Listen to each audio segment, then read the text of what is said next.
Hello friends, welcome back to our channel mums daily. ഇന്ന് ഞാൻ വന്നിരിക്കുന്നത് ഒരു സ്പെഷ്യൽ ബ്രേക്ക്ഫാസ്റ്റ് റെസിപ്പി ആയിട്ടാണ്. വെറും 2 ചേരുവകൾ വെച്ചിട്ടാണ് നമ്മൾ ഈ ബ്രേക്ക്ഫാസ്റ്റ് റെസിപ്പി ഉണ്ടാക്കുന്നത്. ബ്രേക്ക്ഫാസ്റ്റ് മാത്രമല്ല, ഡിന്നറിനൊക്കെ കഴിക്കാവുന്നതാണ്. നമുക്കിതൊരു സ്നാക്കായിട്ടും കഴിക്കാം, അതേസമയം ഒരു ബ്രേക്ക്ഫാസ്റ്റ് ആയിട്ടോ കഴിക്കുകയും ചെയ്യാം കേട്ടോ. അപ്പോൾ ഇതെങ്ങനെ ഉണ്ടാക്കാമെന്ന് നമുക്ക് പെട്ടെന്നൊന്ന് കണ്ടു നോക്കാം.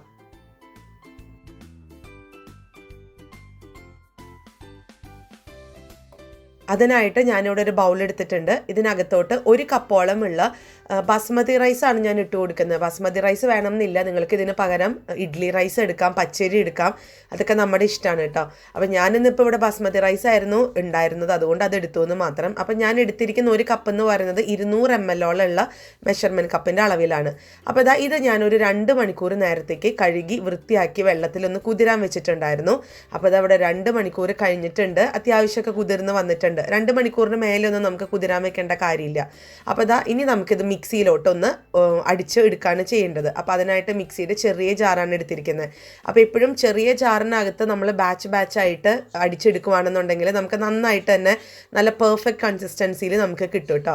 അപ്പോൾ ഞാനതുകൊണ്ട് തന്നെ മിക്സിയുടെ ചെറിയ ജാറാണ് എടുത്തിരിക്കുന്നത്. ഇതിനകത്തോട്ട് നമുക്ക് ആദ്യം ഇനി ഈ വെള്ളം ഊറ്റി കളയൊന്നും വേണ്ട, കാരണം നമ്മൾ കഴുകി വൃത്തിയാക്കിയിട്ടുള്ള വെള്ളം ഒഴിച്ചിട്ടുള്ളതാണ് ആ വെള്ളം. അപ്പോൾ അതുകൊണ്ട് അത് നല്ല എന്താ പറയുക സത്തൊക്കെയുള്ള വെള്ളമാണ്. അപ്പോൾ അത് ഞാൻ മാറ്റി വയ്ക്കുന്നുണ്ട്.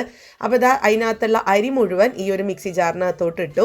ഇനി ഞാൻ ചേർത്ത് കൊടുക്കുന്നത് നമ്മുടെ വീട്ടിൽ അവൈലബിൾ ആയിട്ടുള്ള ചോറാണ്. ഇപ്പം ഞാനിവിടെ എടുത്തിരിക്കുന്നത് കുത്തരിച്ചോറാണ്.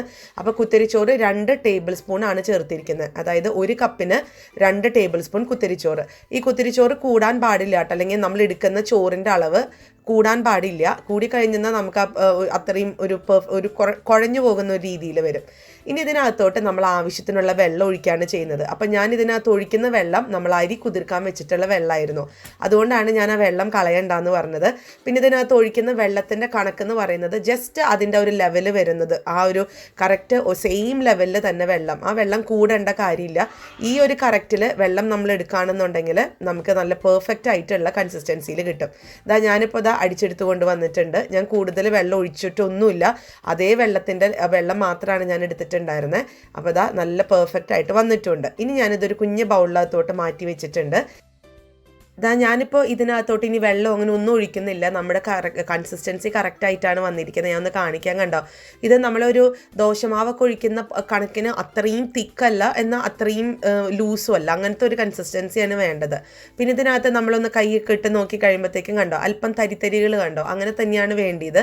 ആ തരിതരികളോട് കൂടെ ഈ ഒരു റെസിപ്പി കഴിക്കുന്നതാണ് സ്വാദ്.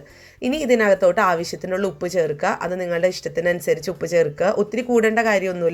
ഒരു 1/4 ടീസ്പൂണിന് തൊട്ട് താഴെ രീതിയിലുള്ള ഉപ്പ് ചേർത്താൽ മതി. എന്നിട്ടൊന്ന് നന്നായിട്ടൊന്ന് മിക്സ് ചെയ്ത് കൊടുക്കുക. അപ്പോൾ നമ്മുടെ ബാറ്റർ ഇവിടെ റെഡിയാണ്. ഇത് നമ്മൾക്ക് ഓഫീസിൽ നിന്നൊക്കെ വന്നു കഴിഞ്ഞ് പെട്ടെന്ന് കുഞ്ഞുങ്ങൾക്ക് ഉണ്ടാക്കി കൊടുക്കാൻ പറ്റുന്ന, അല്ലെങ്കിൽ ഒരു മോർണിംഗ് രാവിലെ എഴുന്നേറ്റ് മടി പിടിച്ചിരിക്കാനൊക്കെ ദിവസം പെട്ടെന്ന് ഉണ്ടാക്കി കൊടുക്കാൻ പറ്റുന്ന ഒരു റെസിപ്പിയാണ് കേട്ടോ അത്. അപ്പോൾ ബാറ്റർ ഇവിടെ റെഡിയാണ്. ഇനി ഇതെങ്ങനെ ഉണ്ടാക്കാൻ നോക്കാം. അപ്പോൾ ഞാനിവിടെ അപ്പച്ചട്ടിയാണ് എടുത്തിരിക്കുന്നത്. നമ്മൾ വെള്ളപ്പൊക്കെ ഉണ്ടാക്കുന്ന അപ്പച്ചട്ടിയാണ് എടുത്തിരിക്കുന്നത്. അതിനകത്തോട്ട് കുറച്ച് വെളിച്ചെണ്ണയാണ് ഒഴിച്ചു കൊടുത്തിരിക്കുന്നത്. നിങ്ങളുടെ ഇഷ്ടം അനുസരിച്ച് സൺഫ്ലവർ ഓയിൽ ചേർത്ത് കൊടുക്കാം. ഈ എണ്ണ ഒന്ന് ചൂടായി വരുമ്പോഴത്തേക്കും നമുക്കിതൊന്ന് ഇതുപോലെ ഒന്ന് കോരി ഒഴിച്ചു കൊടുക്കാം. ഞാനിതൊരു മീഡിയം ഫ്ലെയിമിലിട്ടിട്ടാണ് ഇത് കോരി ഒഴിച്ചു കൊടുക്കുന്നത്. ഇത് പെട്ടെന്ന് തന്നെ ഒരു 30 സെക്കൻഡ് ഒരു സൈഡ് എടുക്കുമായിരിക്കും, അത്രയേ ഉള്ളൂ. പെട്ടെന്ന് തന്നെ ഇതിങ്ങനെ വീർത്ത് വരാൻ തുടങ്ങും. നിങ്ങൾ വേറെ ഒന്നും ചെയ്യാൻ നിൽക്കണ്ട. അതായത് എണ്ണ ഇങ്ങനെ പൂരിയൊക്കെ ഉണ്ടാക്കുന്നത് പോലെ കോരി ഒഴിക്കൊന്നും വേണ്ട. ഇത് പെട്ടെന്ന് തന്നെ ഇങ്ങനെ അതിൻ്റെ നടുവൊക്കെ ഇങ്ങനെ നന്നായിട്ട് ഇങ്ങനെ വീർത്ത് വരും. അപ്പോൾ കണ്ടോ, ഇതേപോലെ ഇങ്ങനെ നല്ല ഭംഗിയിൽ വീർത്ത് വന്നിട്ടുണ്ട്. ഇനി നമുക്ക് ഇതൊന്ന് തിരിച്ചിട്ട് കൊടുക്കാം.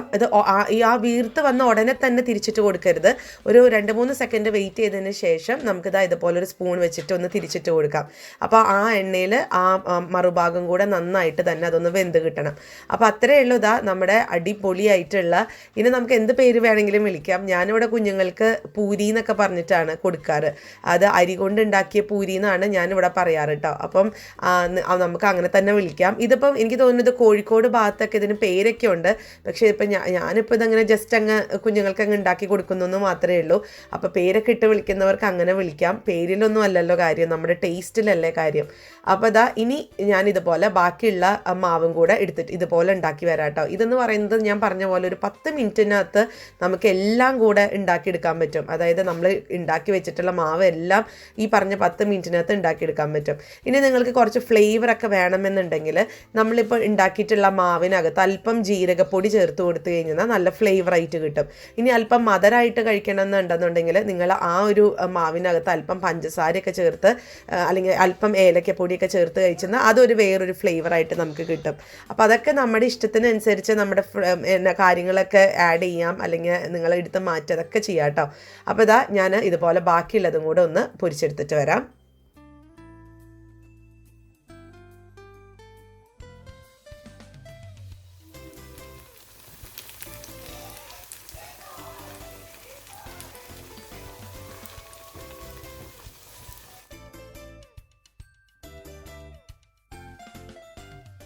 അപ്പോൾ 2 മിനിറ്റിനകത്ത് 2 ചേരുവകൾ വെച്ചിട്ടുള്ള നമ്മുടെ ഒരു ഡിഷ് ഇവിടെ റെഡിയാണ്. ഞാനിന്ന് ഇവിടെ കുഞ്ഞുങ്ങൾക്ക് ഇത് കടലേര കൂടിയാണ് കൊടുക്കുന്നത്. പിന്നെ മോൾക്കാണെന്നുണ്ടെങ്കിൽ ഇത് തന്നെ കഴിക്കാനാണ് ഇഷ്ടം. അപ്പോൾ അത് നമ്മുടെ ഓരോ ഇഷ്ടത്തിനനുസരിച്ച് കഴിക്കാം. നല്ല ചിക്കൻ കറി ഉണ്ടെന്നുണ്ടെങ്കിൽ ചിക്കൻ കറിയുടെ കൂടെ ബെസ്റ്റ് കോമ്പിനേഷനാണ്. അതുപോലെ വെജിറ്റബിൾ കറിയുടെ കൂടെ ഒക്കെ ഇത് മാച്ചായി പോകുന്നതാണ്. അപ്പോൾ എല്ലാവരും ട്രൈ ചെയ്ത് നോക്കുക. എന്നിട്ട് ഇഷ്ടപ്പെടുവാണെന്നുണ്ടെങ്കിൽ ലൈക്ക് ചെയ്യാനും ഷെയർ ചെയ്യാനും കമൻറ്റ് ചെയ്യാനും ഒന്നും മറക്കരുത്. അപ്പോൾ നമ്മുടെ ഈ ചാനൽ നിങ്ങൾ ആദ്യമായിട്ടാണ് കാണുന്നതെങ്കിൽ സബ്സ്ക്രൈബ് ചെയ്യാനും മറക്കരുത് കേട്ടോ. അപ്പോൾ അടുത്തൊരു വീഡിയോ ആയിട്ട് ഉടനെ കാണാം. അൻറ്റിൽ ദെൻ ബൈ.